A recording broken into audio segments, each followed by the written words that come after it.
मन के या ईगो के जीने का तरीका क्या है? ईगो के जीने का तरीका ये है, अहम के जीने का तरीका ये है कि उसको हर चीज शॉर्टकट में चाहिए। उसको हर चीज जल्दी चाहिए, अभी तुरंत से पहले कल चाहिए थी ऑलरेडी। इस तरह का हमारे अहम का एटीट्यूड होता है। अब इसमें इस तरह के एटीट्यूड में प्रॉब्लम क्या है कि शॉर्टकट हो नहीं सकता। जैसे अगर एग्जांपल देखा जाए तो आज की तारीख में हॉर्मोन्स अवेलेबल है जो एक्सटर्नली हम लोग इंजेक्ट कर सकते हैं बॉडी में। और एक 10 साल का जो बच्चा है उसकी बॉडी 20 साल की हो सकती है with in a few months और विद इन अ ईयर। 20 साल की बॉडी उसकी बन सकती है, लेकिन शरीर तो बन गया 20 साल का। जो मैच्योरिटी है, जो अंडरस्टैंडिंग है, वो बढ़ने के लिए वो 10 साल का एक्सपीरियंस जीना जरूरी है। वो हॉर्मोन्स के साथ साथ नहीं आ जाएगा। शरीर तो बड़ा हो गया, मैच्योरिटी नहीं आई, वो रहेगा बच्चा ही, सिर्फ बड़े शरीर वाला बच्चा रहेगा। तो बहुत क्विकली कुछ मांगना, ये जो अहम का तरीका है, ये सफलतापूर्वक निष्कर्ष पर नहीं आ पाता। इसमें हम सफल नहीं हो पाते। ये दूसरा जो एग्जाम्पल दिया कि हम कहते हैं कि टाइम इज मनी, कि जितना टाइम का पूरा पूरा उपयोग करो, पैसे के इक्विवेलेंट है, जितना ज्यादा उपयोग करोगे जल्दी पैसे आएंगे। ये जो रश है, ये जो जल्दबाजी है मन की कि जल्दी मिले, ये जल्दबाजी हमें कहीं नहीं ले जाती। उतना जीना ही पड़ता है, चाहे वो सफर करके जीना पड़े, चाहे वो सहन करके जीना पड़े। वो जो सहनशीलता है वो उस मेच्योरिटी को लाती है, वो उस समझदारी को लाएगी।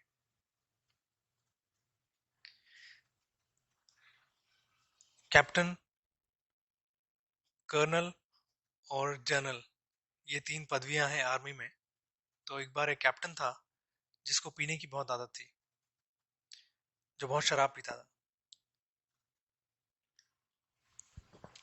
तो एक बार आर्मी के कर्नल उनके पास आए और उन्होंने कहा कि तुम क्यों अपना वक्त इस तरह बर्बाद कर रहे हो पीने में? तुम अगर ठीक से ध्यान दो तो तुम्हारा प्रोग्रेस हो सकता है, तुम बहुत जल्दी कर्नल भी बन सकते हो। तो क्यों नहीं तुम अपने ध्यान को वहां पे लगा दे, अपनी प्रोग्रेस पे लगा दे। तो कैप्टन एक तरह से चौंका और उसने कहा कि क्या बात कर रहे हैं आप? धीरे धीरे प्रोग्रेस करके कर्नल बनूंगा, फिर धीरे धीरे प्रोग्रेस करके जनरल बनूंगा। मैं आज जब शराब का एक ग्लास पी लेता हूं तो मैं ऑलरेडी जनरल बन चुका होता हूँ। इसके लिए इतनी मेहनत करने की क्या जरूरत है? अब वो ये नहीं समझ रहा है कि वो जनरल बन नहीं चुका होता है, उसने जनरल बनने का एक इल्यूजन क्रिएट किया होता है। और उस इल्यूजन में, उस भ्रम में वो जनरल बना होता है।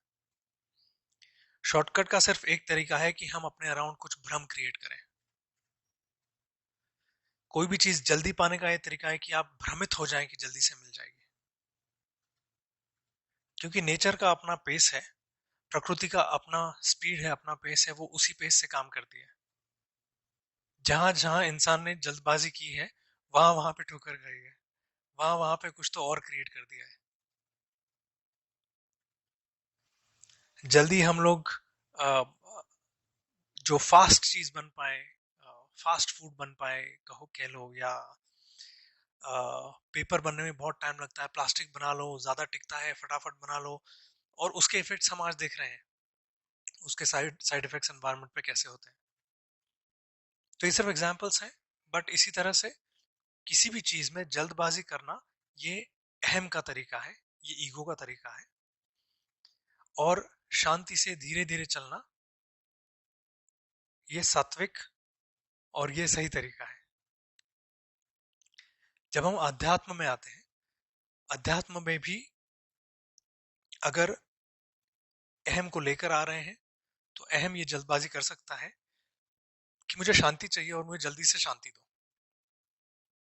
अब पिछली बार हमने बात की थी कि अगर हम अध्यात्म में कोई सॉल्यूशन ढूंढने के लिए आ रहे हैं, किसी सॉल्यूशन को ढूंढने के लिए आना गलती है, सत्य को ढूंढने के लिए आना ये सही तरीका है अध्यात्म में आने का, कि हम सत्य का पता लगाएंगे।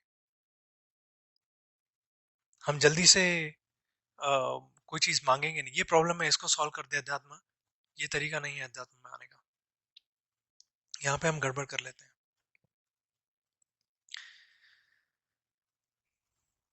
तो यहाँ पे जब हम बहुत जल्दी हमको शांति मिल जाए ये चाहते हैं, तो हमारा ईगो क्या करेगा कि शांति का भ्रम क्रिएट कर लेगा, शांति का एनवायरनमेंट क्रिएट कर लेगा, शांत जीना शुरू हो जाएगा, बाहर से दिखावा करना शुरू हो जाएगा, बिहेवियर में ले आएगा।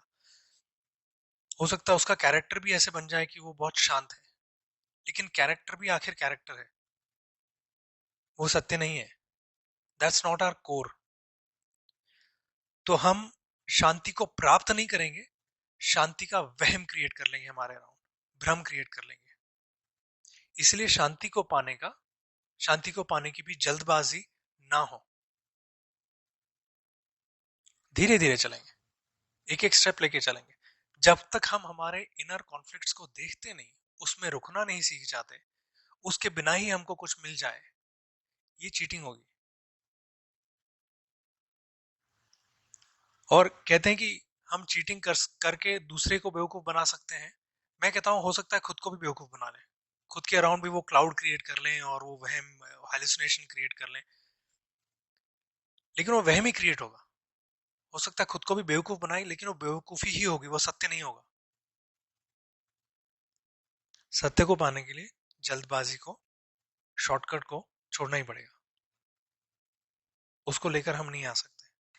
ये जितने हमारे इनर कॉन्फ्लिक्ट्स हैं या भीतर के द्वंद हैं,